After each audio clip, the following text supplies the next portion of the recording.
आम आदमी पार्टी के राष्ट्रीय महासचिव संजीव पाठक जी हमारे साथ मौजूद हैं। सर, जिस तरीके से अब मानसून सत्र की शुरुआत हो गई है सर, कल भी काफ़ी ज़्यादा हंगामा देखने को मिला, आज दूसरा दिन है, किस तरीके से देखते हैं सर आप? देखिए, मणिपुर में जो कुछ हो रहा है वो बहुत ही दर्दनाक है। एक वीडियो सामने आया, अगर वो वीडियो सामने ना आता तो शायद देश को पता ही नहीं चलता कि वहाँ की स्थिति क्या है।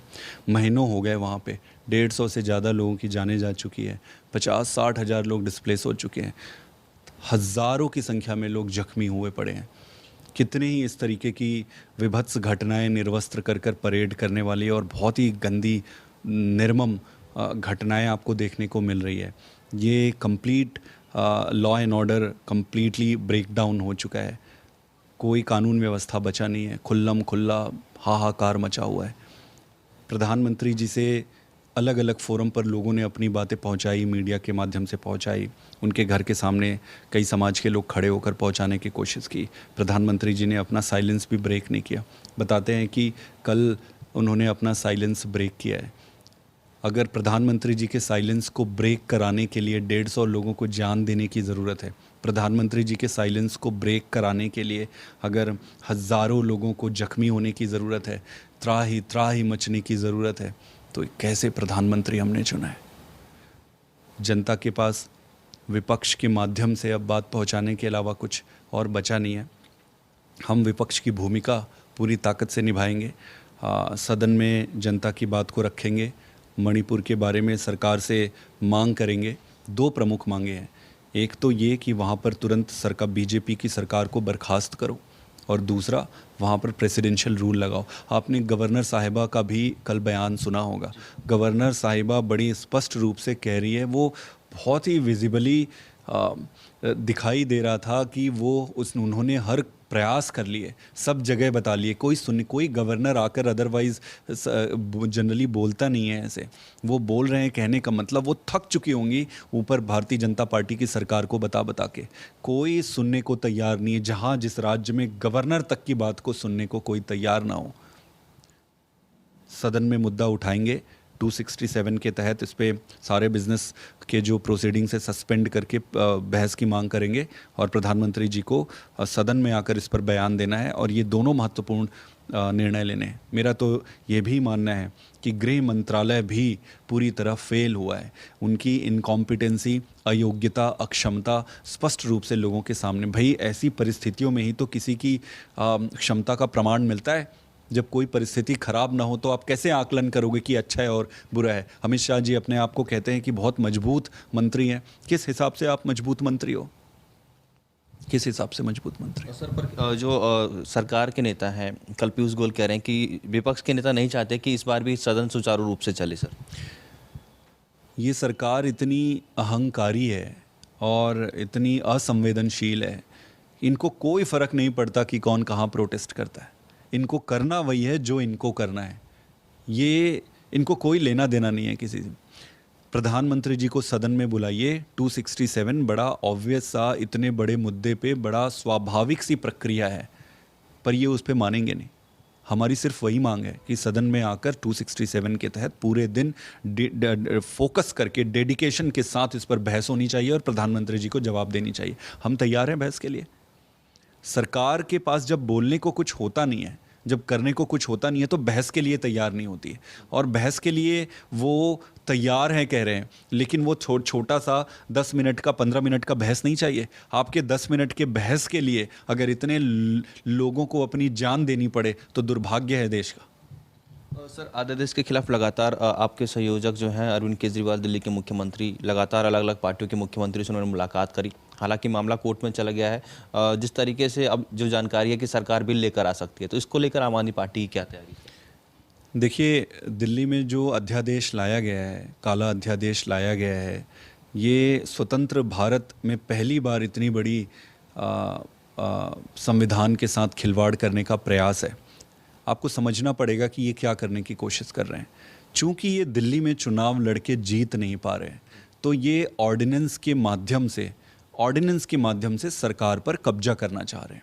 और इनका एक ही मकसद है कि अरविंद केजरीवाल को बदनाम करके फेल कर दो। इनको अरविंद केजरीवाल को बदनाम और फेल करने में ज़्यादा फोकस है। इनको दिल्ली की जनता जो है उनसे कोई लेना देना नहीं है कि बाढ़ की भी परिस्थिति आ गई। आप देखोगे हरियाणा में जो हथनी कुंड बांध है वहाँ पे खट्टर सरकार है।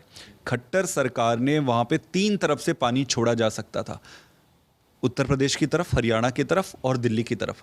खट्टर जी ने पानी सिर्फ और सिर्फ लाखों क्यूसेक्स पानी सिर्फ दिल्ली की तरफ छोड़ दिया। एक तरफ से पानी छोड़ दिया, दूसरी तरफ से आईटीओ बराज में जो गेट्स लगे हुए हैं वो गेट जाम पड़े हुए थे, खुले ही नहीं, बंद थे। दिल्ली सरकार ने बार बार कहा कि भाई उसे खुलवा दो या हमें खोलने दो, तो एक तरफ से पानी छोड़ दिया, दूसरी तरफ से बंद कर दिए दरवाजा को, दिल्ली में बाढ़ आ गई। तो ये इतनी असंवेदनशील सरकार है कि ये बाढ़ करा सकती है, दंगे करा सकती है, किसी भी तरीके से येन केन प्रकारेण इन्हें सिर्फ चुनाव जीतना है। तो दिल्ली का ये जो काला अध्यादेश है, और एक और इम्पॉर्टेंट चीज़ है, इस पूरी बाढ़ के समय हमारे मंत्री और विधायकों को सबको इतनी तकलीफ हुई है क्योंकि जो ब्यूरोक्रेट्स हैं वो रिस्पॉन्ड करना बंद कर रहे हैं। ब्यूरोक्रेट्स तो अब उनको लगता है कि यार कुछ भी करे हमें कौन पूछेगा। दोनों ये उनको पता है कि प्रधानमंत्री जी किस तरीके से केजरीवाल जी के पीछे पड़े हुए हैं। तो इस अध्यादेश को तो गिराना बहुत ज़रूरी है। इसके लिए हम सभी विपक्षी दलों के पास हमारे नेता अरविंद केजरीवाल जी और भगवंत मान जी गए थे। सभी विपक्षी दलों ने दिल खोल के स्वागत भी किया, प्यार भी दिया और आश्वासन भी दिया कि हम इसका विरोध करेंगे। और इसके साथ साथ अब सदन में ये बिल लेकर आ रहे हैं जो बड़ा इनके तरफ से स्वाभाविक है, क्योंकि इनको पता है कि अध्यादेश और ये सारी चीज़ें कोर्ट में तो खड़ी होने वाली नहीं है। तो बिल लेकर आ रहे हैं, ये हर प्रकार की अपनी कोशिश करेंगे। और एक शर्म भी होती है, आँखों की भी शर्म होती है कि ऐसे ब्राज़न तरीके से ऐसी चीज़ें ना करें, बट इस सरकार को शर्मिंदगी, शर्म, लिहाज, न्याय व्यवस्था इससे कोई लेना देना नहीं है। सर, आपको अरविंद केजरीवाल जी का चाणक्य माना जाता है। जिस तरीके से आपकी पंजाब में ड्यूटी लगाई, पंजाब में आप लोगों ने जीत हासिल करी, गुजरात में आपकी ड्यूटी लगाई, गुजरात में अच्छी परफॉर्मेंस आप लोगों ने की, आप हरियाणा में काफ़ी ज़्यादा एक्टिव नज़र हो रहे हैं, आपका संगठन लगातार बढ़ता हुआ नज़र आ रहा है। तो हरियाणा को लेकर सर आगे की क्या रणनीति आपकी नज़र आ रही है? देखिए, आज तक जो कुछ भी हासिल हुआ है वो हमारे नेता केजरीवाल जी के नेतृत्व में ही हासिल हुआ है और एक टीम वर्क होता है। मैं बहुत भाग्यशाली हूँ कि मुझे ऐसे नाम दिए जाते हैं। तो लेकिन ये जो भी आज तक अचीव किया है पार्टी ने, उसमें हमारे नेता और पूरी पार्टी का पूरा योगदान है। मैं एक माध्यम मात्र बन गया और भगवान की कृपा है। दूसरी चीज़, हरियाणा पर मैं आपको बताना चाहता हूँ, आज आप नोट कर लो, हरियाणा में आम आदमी पार्टी अब गांव-गांव तक पहुंच चुकी है। एक एक गांव में हमारी कमेटियां हैं, एक एक गांव में हमारा संगठन किसी भी राजनीतिक दल से कई गुना ज़्यादा मजबूत हो चुका है। आने वाले समय पे आप देखेंगे कि हम बहुत एग्रेसिव चुनाव लड़ेंगे, बहुत मजबूती से चुनाव लड़ेंगे और निश्चित रूप से आने वाले समय में बहुत अच्छा होगा। सर, एक एसवाईएल बहुत बड़ा मुद्दा है। दिल्ली की बात कर ले, कहीं ना कहीं पंजाब की बात कर ले, हरियाणा की बात कर ले, तो एसवाईएल को लेकर हरियाणा के लोगों को क्या आश्वासन आप लोग देना चाहेंगे? क्योंकि और भी नेताओं से मेरी बात होती है, वो कहते हैं कि प्रधानमंत्री को उसका सुलह कराना चाहिए, क्योंकि वो प्रधानमंत्री हैं, सभी जो अलग अलग पार्टियां उनको बैठा कर सुलह कराना चाहिए। आपका क्या रुख रहता है सर एसवाईएल को लेकर? भाई देखिए, इसमें 3 पार्टी होंगे। एक तो अब पंजाब हो गया, एक स्वाभाविक रूप से हरियाणा है और एक केंद्र सरकार, समझ लीजिए प्रधानमंत्री जी हैं। तीनों की जिम्मेदारी बनती है कि इन तीनों को बैठकर इस मुद्दे को सुलह करानी चाहिए। प्राथमिक जिम्मेदारी प्रधानमंत्री जी की बनती है क्योंकि 2 राज्यों का मुद्दा है। अगर प्रधानमंत्री जी चाहते तो दोनों मुख्यमंत्री को बैठाकर इस मुद्दे को कब से सॉल्व कर लिए होते। मुख्यमंत्री चाहे कोई भी होते, अगर प्रधानमंत्री जी को 9 साल हो गए, इन 9 सालों में प्रधानमंत्री जी ने एसवाईएल के मुद्दे को जिंदा रखा। जिंदा इसलिए रखा क्योंकि इस पर ही ये राजनीति करते हैं। आपको लगता है कि ये इंटरनल मैटर है, सारे भले लोग हैं, देश के लोग, हरियाणा भी हमारा है, पंजाब भी हमारा है, सब अपने लोग हैं। क्या एक पानी के लिए इतना कॉम्प्लिकेशन होना चाहिए? आपको लगता है ये तभी हो सकता है जब हमारे नेता इसको सॉल्व ना करना चाहें, और यही एकमात्र कारण है। पंजाब में हमारी सरकार है, ईमानदार सरकार है, अच्छी नीयत वाली सरकार है। हरियाणा में आम आदमी पार्टी की सरकार बनते ही इस मुद्दे का समाधान करेंगे और कोई रॉकेट साइंस नहीं है। बहुत बहुत धन्यवाद सर खबर अभी तक से बातचीत करने के लिए। तो ये थे आम आदमी पार्टी के राष्ट्रीय महासचिव और राज्यसभा सांसद संदीप पाठक, जिन्होंने तमाम मुद्दों पर खबरें अभी तक से एक्सक्लूसिवली बातचीत की। मेरे सहयोगी जस्सी के साथ राजा पटेल, दिल्ली खबरें अभी तक।